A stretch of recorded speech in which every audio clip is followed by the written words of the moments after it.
আজ 24শে মে রবিবার জানাবো আজকের বাছাই করা গুরুত্বপূর্ণ 50টি তাজা খবর। শুরুতেই হেডলাইন্স।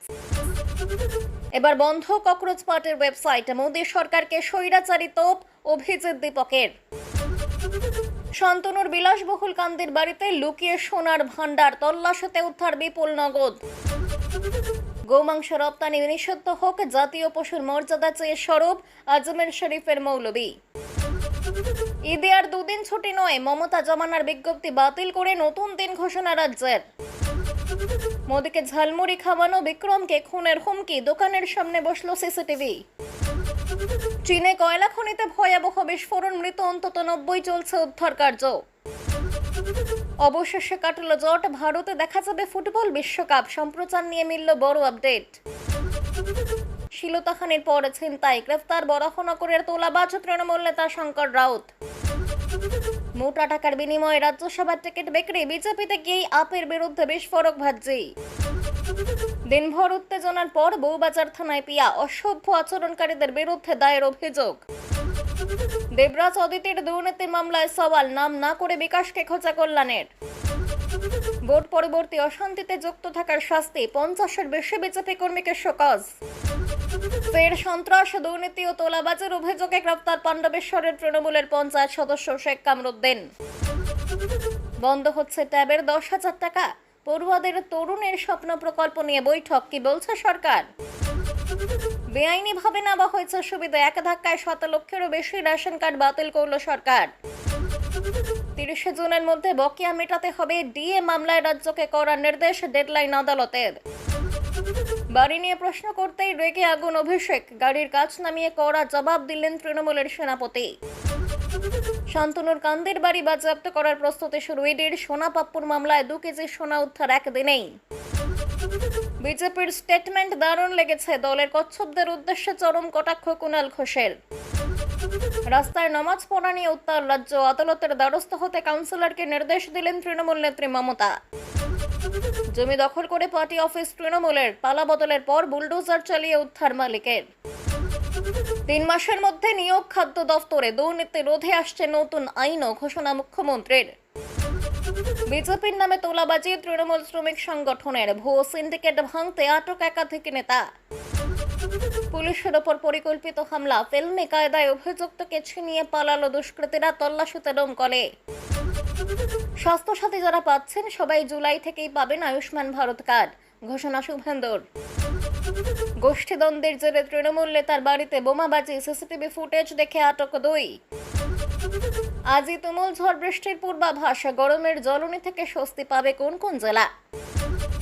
আত্মঘাতী তৃণমূল কাউন্সিলরের বিরুদ্ধে কদিন আগেই পোস্টার পড়ে এলাকায় দখল করা জমি ফেরত চেয়ে চাওয়া হয় টাকাও। তৃণমূলের পার্টি অফিস ভেঙে জমির দখল নিল মালিক, বেলেঘাটার মাঠপুকুরে ঘটল বেনুজের ঘটনা। রাতের অন্ধকারে তৃণমূলের পঞ্চায়েত প্রধানের বাড়িতে ব্যাপক ভাঙচুর, খবর পেয়ে পুলিশ পাঠালো বিজেপি নেতা। এখন শুনবেন বিস্তারিত খবর।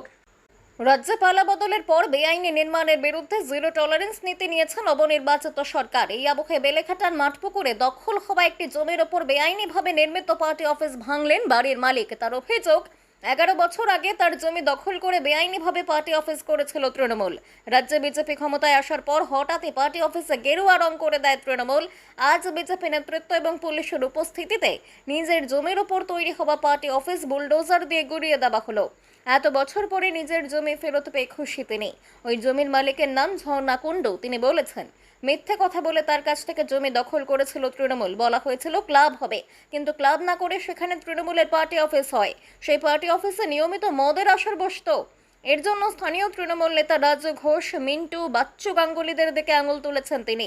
রাজ্যে পালা বদলের পরেই তৃণমূল নেতারাই ওই পার্টি অফিসে গেরুয়া রং করে দেয়। পাশাপাশি মমতা বন্দ্যোপাধ্যায়, অভিষেক বন্দ্যোপাধ্যায়ের ছবিও ভাঙচুর করে। রাজ্যে ক্ষমতায় আসার পর থেকে দখলদারি, বেআইনি নির্মাণের বিরুদ্ধে কড়া অবস্থানে রাজ্য সরকার। মুখ্যমন্ত্রী শুভেন্দু অধিকারী, রাজ্য বিজেপির সভাপতি শ্রমিক ভট্টাচার্য এই নিয়ে কড়া বার্তা দিয়েছেন।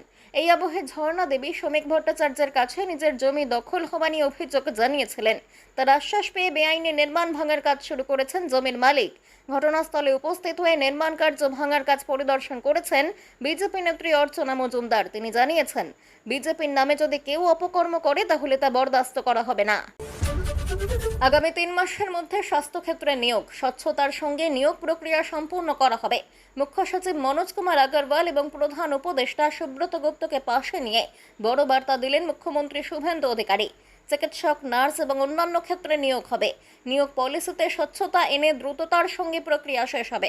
তিনি বলেছেন, কেন্দ্রীয় সরকারের সঙ্গে যৌথ প্রকল্প এবং রাজ্য সরকারের বিভিন্ন প্রকল্পে মাত্র 53% নিয়োগ হয়েছে, যা জাতীয় গড়ের থেকে অনেকটাই নিচে। জাতীয় গড়ে 98% পৌঁছে গিয়েছে নিয়োগ, এমনটাই বলেছেন মুখ্যমন্ত্রী। পূর্বতন মমতা বন্দ্যোপাধ্যায়ের সরকারের বিরুদ্ধে অন্যতম প্রধান অভিযোগ নিয়োগ দুর্নীতি। তার মধ্যে রয়েছে স্বাস্থ্যক্ষেত্র। দীর্ঘদিন নিয়োগ আটকে থাকার অভিযোগও তুলেছেন চাকরি প্রার্থীরা। এদিন নবান্নে আটকে থাকা নিয়ে নিয়োগ প্রক্রিয়া শুরুর ইঙ্গিত দিয়েছেন মুখ্যমন্ত্রী শুভেন্দু। তিনি বলেছেন, চিকিৎসক, নার্স এবং অন্যান্য ক্ষেত্রে প্রস্তাবিত পোস্টের তুলনায় নিয়োগ হয়েছে মাত্র 53%। আগামী 3 মাসের মধ্যে নিয়োগ প্রক্রিয়ায় স্বচ্ছতা এনে নিয়োগ হবে। ন্যাশনাল কোয়ালিটি ইন্স্যুরেন্স টেন্ডারেও বাংলা অনেকটা পিছিয়ে রয়েছে। এ প্রসঙ্গে বলেছেন, 56.68% কাজ হয়েছে। চলতি অর্থবর্ষে তা 100% করার লক্ষ্যমাত্রা নেওয়া হয়েছে। এটাতে একটু সময় লাগবে। উল্লেখ্য, এদিন শিয়ালদহে সরকারি উদ্যোগে আয়োজিত রোজগার মেলায় অংশ নিয়েছিলেন মুখ্যমন্ত্রী। সেখানে আগের সরকারের নিয়োগ দুর্নীতি নিয়ে সরব হয়ে বলেছেন, পূর্বের সরকারের আমলে লাগাতার নিয়োগ দুর্নীতি হয়েছে। বিজেপি সরকার নতুন করে নিয়োগ নীতি বলবৎ করবে। জমানা বদলে গিয়েছে, অথচ তোলাবাজি চলছে। দুর্গাপুরের ইস্পাত কারখানায় বিজেপির নাম ভাঙিয়ে তোলাবাজির অভিযোগ তৃণমূলের শ্রমিক সংগঠনের বিরুদ্ধে। খবর পেতেই তুমুল উত্তেজনা। বনগ্রামে তৃণমূল কর্মীদের ধাওয়া করে বিজেপি। বেশ কয়েকজনকে আটক করেছে পুলিশ। দুর্গাপুর ইস্পাত কারখানায় অস্থায়ী শ্রমিক নিয়োগের রাশ ছিল তৃণমূলের শ্রমিক সংগঠনের হাতে। অভিযোগ, টাকা নিয়ে শ্রমিক নিয়োগ করা হতো। এই অভিযোগের কেন্দ্রে রয়েছেন তৃণমূলের শ্রমিক সংগঠনের কোর কমিটির সদস্য শেখ মনি। পাশাপাশি শ্রমিক সংগঠনের নেতা আকবর আলী, রসুল মিয়া এবং আরও কয়েকজনের নামও উঠে এসেছে। বিজেপি ক্ষমতায় আসার পরেও পুরনো সিন্ডিকেট সক্রিয় ছিল। বিজেপির দাবি, এবার বিজেপির নাম ভাঙিয়ে নতুন করে সিন্ডিকেট চালানো হচ্ছে। সেই কারণেই বনগ্রাম এলাকায় গোপনে বৈঠকে ডেকেছিল তৃণমূল। বিজেপির কর্মীরা ধাবা করতেই মূল অভিযুক্তরা পালিয়ে যায়। ঘটনাস্থলে পৌঁছয় পুলিশ বেশ কয়েকজনকে আটক করেছে। বিজেপি যুব মোর্চার সহসভাপতি সুমন গোপ বলেছেন, এতদিন ধরে তোলাবাজি করেও স্বাদ মেটেনি। বিজেপি ক্ষমতায় আসার পরেও বিজেপির নাম ভাঙিয়ে তোলাবাজি করছে। কোনো তোলাবাজি বা কাটমানি বরদাস্ত করা হবে না। আমরা পুলিশকে জানিয়েছি, পুলিশ পদক্ষেপ করেছে। চায়ের দোকান থেকে পরিকল্পনা করে হামলা, ফিল্মে কায়দায় অভিযুক্তকে পুলিশের থেকে ছিনিয়ে পালালো দুষ্কৃতীরা। গরম জল, সসপেন দিয়ে মারধর পুলিশকে। ঘটনায় জখম 2 জন পুলিশ কর্মী, তাদের মধ্যে একজন এএসআই, অন্যজন কনস্টেবল। শুক্রবার রাতে ঘটনাটি ঘটেছে মুর্শিদাবাদের ডোমকলে। এই ঘটনার পরই এলাকায় চাঞ্চল্য ছড়ায়। আটক করা হয়েছে 10 জনকে, তাদের মধ্যে 3 জনই মহিলা। ঘটনায় ব্যাপক চাঞ্চল্য এলাকায়। পুলিশ সূত্রের খবর, আগ্নেয়াস্ত্র মামলায় অভিযুক্ত সিপিআইএম সমর্থক আজমত আলী শেখের বিরুদ্ধে ওয়ারেন্ট ছিল। গোপনীয়তা বজায় রেখে তাকে ধরতে যায় পুলিশ। ডোমকলের কুচিয়া মোড়ে পশ্চিমপাড়া এলাকার চায়ের দোকানে তাকে গ্রেফতার করা হয়। অভিযোগ, সেই সময় চায়ের দোকানে বসা আমজাতের লোকের পুলিশের ওপর হামলা চালায়। ঘটনায় জখম হন এসআই গোলাম কুদ্দুস এবং কনস্টেবল অসীম বিশ্বাস। মাথা ফেটেছে কনস্টেবল অসীমের। তাদের ডোমকল মহকুমা সুপার স্পেশালিটি হাসপাতালে নিয়ে যাওয়া হয়। এরপরে বিপুল পুলিশ বাহিনী এলাকায় তল্লাশি চালায়। গ্রেফতার করা হয়েছে 10 জনকে। স্থানীয় গড়াইমারি পঞ্চায়েতের প্রাক্তন উপপ্রধান সাব্বির আহমেদ বলেছেন, আগ্নেয়াস্ত্র মামলায় অভিযুক্ত সিপিআইএম এর সমর্থক আজমত আলী শেখের খবর পেয়ে ঘটনাস্থলে পুলিশ যায়, তাকে ধরে ফেলে। ওই সময়ের চায়ের দোকানে বসে থাকা আজমত শেখের লোকজন পুলিশের ওপর চড়াও হয়। সসপেনের গরম জল পুলিশের গায়ে ছিটিয়ে মারধর করা হয়েছে এবং আজমতকে ছিনিয়ে নিয়ে যাওয়া হয়।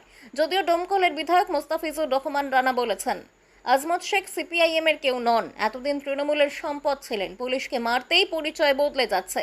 তবে তিনি পুলিশকে মারধরের ঘটনার তীব্র নিন্দা করেছেন। প্রত্যক্ষদর্শীরাও বলছেন, শুধু জল ছেটানো নয়, সসপেন দিয়ে মারধর করা হয়েছে। ঘটনায় পুলিশের কনস্টেবল অসীম মণ্ডলের মাথা ফেটেছে। সরকার বদলের পরই রাজ্যের স্বাস্থ্যক্ষেত্রকে ঢেলে সাজানোর কাজে তৎপর মুখ্যমন্ত্রী শুভেন্দু অধিকারী। শনিবার স্বাস্থ্য বৈঠকের পর বড়সড় কয়েকটি ঘোষণা করেছেন। তার মধ্যে সবচেয়ে উল্লেখযোগ্য, রাজ্যে আয়ুষ্মান ভারতের প্রকল্প কবে থেকে শুরু হবে, কারা এই সুবিধা পাবেন, সেই ঘোষণা। জনতার মনে আশঙ্কা ছিল, স্বাস্থ্যসাথী কার্ডের উপভোক্তারা আদৌ কেন্দ্রের এই প্রকল্পটির সুবিধা পাবেন কিনা। এদিন সেই আশঙ্কা উড়িয়ে মুখ্যমন্ত্রী জানিয়েছেন, এই মুহূর্তে যারা বিগত সরকারের স্বাস্থ্যসাথী কার্ডের সুবিধা পান, তারা এখন থেকে সরাসরি আয়ুষ্মান ভারতের সুবিধা পাবেন। জুলাই থেকে আয়ুষ্মান ভারত কার্ড মিলবে। পরে এই প্রকল্প আরও বৃহৎ আকারে চালু হবে। এই প্রকল্পের জন্য 976 কোটি টাকা বরাদ্দ করা হয়েছে। সরকারি পরিসংখ্যান অনুযায়ী এই মুহূর্তে বাংলার 6 কোটি মানুষ প্রাক্তন মমতা বন্দ্যোপাধ্যায়ের সরকারের স্বাস্থ্যসাথী প্রকল্পের আওতায়। শনিবার স্বাস্থ্য বৈঠকের পর মুখ্যমন্ত্রী জানিয়েছেন যে 6 কোটি মানুষ এখন স্বাস্থ্যসাথীর সুবিধা পাচ্ছেন, তারাই সরাসরি আয়ুষ্মান ভারতের সুবিধাও পাবেন। পরে এই প্রকল্পের আওতায় আরও মানুষকে যুক্ত করা হবে। নতুন যারা যুক্ত হতে চান তারা জুলাই থেকে আবেদন করতে পারবেন। জুনের প্রথম সপ্তাহে আয়ুষ্মান আরোগ্য মন্দির তৈরির প্রকল্পের চুক্তি হবে দিল্লিতে। কেন্দ্রের সব স্তরের আধিকারিকেরা থাকবেন সেখানে। শুধু বাংলায় নয়, কাজ ও শিক্ষার কারণে গোটা ভারতে যেসব পশ্চিমবঙ্গবাসী বিভিন্ন রাজ্যে রয়েছেন তারা সকলে যাতে আয়ুষ্মান আরোগ্য মন্দির অর্থাৎ বিনামূল্যে চিকিৎসা কেন্দ্রগুলি থেকে পরিষেবার সুবিধা পান, সেই ব্যবস্থা করা হচ্ছে। রাজ্যে মমতা বন্দ্যোপাধ্যায়ের সরকারের আমলে আয়ুষ্মান ভারত প্রকল্প নিয়ে চালু হওয়া বিস্তর টানাপোড়েন হয়েছে কেন্দ্র রাজ্যের মধ্যে। কেন্দ্রের ওই প্রকল্পের চেয়ে অধিক সুবিধা দিতে প্রাক্তন মুখ্যমন্ত্রী চালু করেছিলেন স্বাস্থ্যসাথী প্রকল্প। এর আওতায় রাজ্যের সমস্ত পরিবারের মহিলাদের নামে একটি করে কার্ড দেওয়া হয়। কার্ডটি ব্যবহার করে চিকিৎসা অপারেশন সহ 5 লক্ষ টাকা পর্যন্ত সুবিধা নিতে পারবেন গ্রাহকেরা। বিজেপি সরকার আসার পর জনতার মনে আশঙ্কা তৈরি হয়েছিল, এবার স্বাস্থ্যসাথী কার্ড কি আদৌ কার্যকর হবে? কিন্তু শনিবারের বারবেলায় ঘোষণা করে দেওয়া হলো, স্বাস্থ্যসাথী কার্ড না হলেও আয়ুষ্মান ভারত কার্যকর হতে চলেছে। পরপর বোমা, ধোঁয়ায় ঢেকে গেল গোটা এলাকা থেকে, তারপরেই দৌড়ে পালাচ্ছেন বেশ কয়েকজন। এমনই ছবি ধরা পড়েছে নানুরের তৃণমূল নেতার বাড়ির বাইরের সিসিটিভি ফুটেজে। শুক্রবার রাত ভোর বোমাবাজিতে কেঁপে উঠল বীরভূমের নানুর। গভীর রাতে তৃণমূল নেতার বাড়ি লক্ষ্য করে পরপর বোমাবাজি। অভিযোগ, এলাকার তৃণমূল নেতা কর্মীদের বাড়ির বাইরে রাতভর চলেছে তাণ্ডব। নানুরের ধূপসারা অঞ্চলের তাখোড়া গ্রামে তৃণমূল নেতা বাপ্পা চৌধুরী, তৃণমূল কর্মী আলু চৌধুরী, রাহুল শেখ, শেখ ফিরোজ, শেখ নাজির, আবুল হোসেন শেখের বাড়ি লক্ষ্য করে বোমাবাজি হয়। অভিযোগের তীর তৃণমূলের অপর গোষ্ঠীর বিরুদ্ধে। তৃণমূল কর্মী আলু চৌধুরীর বাড়ির বাইরে সিসিটিভি ফুটেজে দেখা গিয়েছে বেশ কয়েকজন ব্যাগে ভরা বোমা নিয়ে পালাচ্ছেন। একে তৃণমূল নেতার অভিযোগ, শুক্রবার গভীর রাতে তৃণমূলেরই একটি দল বাড়িতে বোমাবাজি করেছে। তোলাবাজির অভিযোগে দল থেকে বের করে দেওয়া হয়েছিল। ওরা বিজেপিতেও যায়নি, তৃণমূলের বিরুদ্ধে প্রতিশোধ নিতে বোমাবাজি। সরকারি পালাবদলের পর থেকে তৃণমূল নেতাদের বাড়িতে হামলার অভিযোগ এবং বিজেপির দিকেই সেই অভিযোগের আঙুল উঠছে। যদিও হিংসা এবং অশান্তি নিয়ে দলীয় কর্মীদের বারংবার করা বার্তা দিয়েছে বিজেপি, সেই সঙ্গে প্রথম থেকেই হঠাৎ বিজেপি দুষ্কৃতীদের নিয়ে সতর্কও করেছেন বিজেপি নেতৃত্ব। তীব্র গরমে কার্যত নাভিশ্বাস উঠছে জনতার। গনগনে উনুনের আঁচের মতো জ্বালা অনুভূত হচ্ছে দক্ষিণবঙ্গের জেলাগুলিতে। অন্যদিকে উত্তরবঙ্গে বর্ষার আগেই ভারী বৃষ্টির ইনিংস ক্রমশই দীর্ঘ হচ্ছে। হাওয়া অফিসের পূর্বাভাস অনুযায়ী শনিবার দুপুর থেকে সন্ধ্যার মধ্যে কলকাতার কিছু এলাকায় বজ্রবিদ্যুৎ সহ হালকা বৃষ্টিপাত হতে পারে। তবে এই বৃষ্টিতে সাময়িক স্বস্তি মিললেও বৃষ্টি থামার পর ভ্যাপসা গরমের দাপট বজায় থাকবে। কারণ বৃষ্টির পরেই বাতাসে আর্দ্রতার পরিমাণ এক ধাক্কায় অনেকটাই বেড়ে যায়, যার জেরে অস্বস্তিও বাড়বে। দক্ষিণবঙ্গে দম বন্ধ করা পরিস্থিতি থাকলেও উত্তরবঙ্গে ভারী বৃষ্টির দাপট জারি থাকবে। আজ উত্তরবঙ্গে ভারী থেকে অতি ভারী বৃষ্টি। দার্জিলিং, কালিম্পং, কোচবিহার, উত্তর দিনাজপুরে ভারী বৃষ্টির সতর্কতা। দক্ষিণবঙ্গের বেশ কয়েকটি জেলাতেও বিকেল থেকে বজ্রবিদ্যুৎ সহ হালকা বৃষ্টির পূর্বাভাস।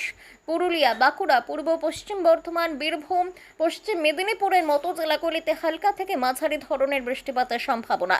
ঘন্টায় 40 থেকে 50 কিলোমিটার বেগে ঝোড়ো হাওয়া বইতে পারে।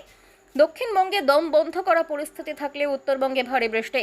আজ উত্তরবঙ্গে ভারী থেকে অতি ভারী বৃষ্টি। দার্জিলিং, কালিম্পং, কোচবিহার, উত্তর দিনাজপুরে ভারী বৃষ্টির সতর্কতা। শনিবার সকালে ঘর থেকে ঝুলন্ত দেহ উদ্ধার হয়েছে সঞ্জয়ের। পুলিশের প্রাথমিক অনুমান আত্মহত্যা করেছেন তিনি। কেন হঠাৎ আত্মহত্যা তা নিয়ে প্রশ্ন উঠেছে। সেখানে বেআইনিভাবে দখল করা জমি ফেরত চাওয়া হয়েছিল। দক্ষিণ দমদম পুরসভার চেয়ারম্যান পারিষদ সঞ্জয় দাসের অস্বাভাবিক মৃত্যুর পর স্থানীয় সূত্রে সে খবর প্রকাশ্যে এসেছে। প্রাথমিক তদন্তের পরে পুলিশের ধারণা, তৃণমূল কাউন্সিলর দেবরাজ চক্রবর্তী এবং প্রাক্তন বিধায়ক অদিতি মুন্সির ঘনিষ্ঠ বলে পরিচিত সঞ্জয় আত্মহত্যা করেছেন। স্থানীয় তৃণমূল নেতা আবার আঙুল তুলেছেন তৃণমূল ছেড়ে সদ্য বিজেপিতে যোগদানকারীদের দিকে। তাদের দাবি, সঞ্জয়ের থেকে লক্ষাধিক টাকাও দাবি করা হয়েছিল। শনিবার সকালে ঘর থেকে ঝুলন্ত দেহ উদ্ধার হয় সঞ্জয়ের। পুলিশের প্রাথমিক অনুমান আত্মহত্যা করেছেন তিনি। তবে কেন হঠাৎ আত্মহত্যা, সেই প্রশ্ন ঘুরপাক খাচ্ছে।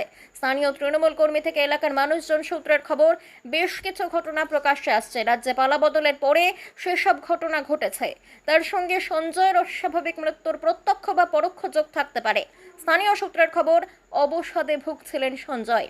দক্ষিণ দমদম পুরসভার 18 নম্বর ওয়ার্ডের কাউন্সিলর সঞ্জয় তৃণমূলের অভ্যন্তরীণ রাজনীতিতে কাউন্সিলর দেবরাজের ঘনিষ্ঠ।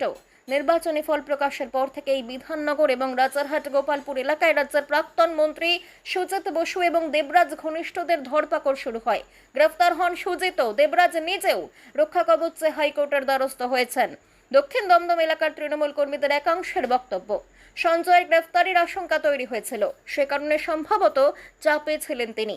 স্থানীয় তৃণমূল কর্মীদের সূত্রের খবর, নির্বাচনের পরে সঞ্জয়ের বিরুদ্ধে এলাকায় বেশ কিছু পোস্টার পড়েছিল, সেখানে তাকে উদ্দেশ্য করে বেআইনিভাবে দখল করা জমি ফেরত দিতে বলা হয়, সেজন্য তাকে হুমকি পর্যন্ত দেওয়া হয়। ওই পোস্টারে লেখা হয়, মাঝরাতে লোক পাঠিয়ে যাদের অফিসে ডেকে এনে ভয় দেখানো হয়েছে তাদের জমি অবিলম্বে ফেরত দিতে হবে। সূত্রের খবর, ঘটনাটি সে সময় পুলিশকেও জানানো হয়েছিল। রাতের অন্ধকারে গ্রাম পঞ্চায়েত প্রধানের বাড়িতে হামলা, ব্যাপক ভাঙচুর চালানো হলো। বাড়ি ভাঙচুরের পাশাপাশি গুড়িয়ে দেওয়া হলো একটি 4 চাকা গাড়িও। ঘটনা বাঁকুড়ার বরজোড়া ব্লকের চান্দাই গ্রামে। ঘটনার খবর পাওয়ার পরই এদিন সকালে আক্রান্ত পঞ্চায়েত প্রধানের বাড়িতে হাজির হয়ে তার পাশে থাকার আশ্বাস দিয়েছেন বিজেপির নেতারা। বর্তমানে তৃণমূলের দখলে রয়েছে বাঁকুড়ার বরজোড়া ব্লকের পখান্না গ্রাম পঞ্চায়েত, সেখানকারই প্রধান মহসিনা বেগম। অভিযোগ, শুক্রবার রাতে তারা চান্দাই গ্রামের বাড়িতে চড়াও হয় একদল দুষ্কৃতী। বাড়ির কাচের সমস্ত দরজা জানলা ভেঙে ফেলা হয়েছে বাড়ির দরজার তালাও। ভেতরে ঢুকে বাড়ির ভেতরে কার্যত তাণ্ডব চালায় দুষ্কৃতীরা। ভাঙচুর চালানো হয়েছে। ততক্ষণে বাড়ির লোকজন ভয়ে সিটিয়ে গিয়েছেন। ঘটনার সময় আক্রান্ত গ্রাম পঞ্চায়েতের প্রধান স্থানীয় বিজেপি নেতাকে ফোন করলে ওই বিজেপি নেতার উদ্যোগেই তড়িঘড়ি ঘটনাস্থলে পুলিশ পৌঁছয়। পুলিশ গ্রামে পৌঁছানোর আগে চম্পট দেয় দুষ্কৃতীরা। এদিকে ঘটনার পর সকালেই আক্রান্ত পঞ্চায়েত প্রধানের বাড়িতে পৌঁছে ওই পঞ্চায়েত প্রধানকে আশ্বস্ত করেছেন স্থানীয় বিজেপি নেতৃত্ব। মহসিনা বলেছেন, ঘটনার সময় আমি বিজেপি নেতা বাপি গড়াইকে ফোন করা মাত্র পুলিশ পাঠায়। আজ সকালে এসে বলে আমার দলের কেউ থাকলে আমি ব্যবস্থা করব, থানাতেও জানাচ্ছি। আক্রান্ত পঞ্চায়েত প্রধান ঘটনার জন্য আবারও বিজেপির দিকেই অভিযোগের আঙুল তুললেও তা মানতে নারাজ পদ্ম শিবির। ঘটনার পর এলাকায় উত্তেজনা থাকায় পুলিশ মোতায়েন করা হয়েছে। ঘটনার তদন্ত শুরু করেছে পুলিশ। বিজেপির 3 নম্বর মণ্ডলের সভাপতি ধনঞ্জয় গড়াই পরিষ্কার বলেছেন, এর সঙ্গে আমাদের দল কোনোভাবেই জড়িত নয়। আজকের মতো খবর এই পর্যন্তই। ধন্যবাদ।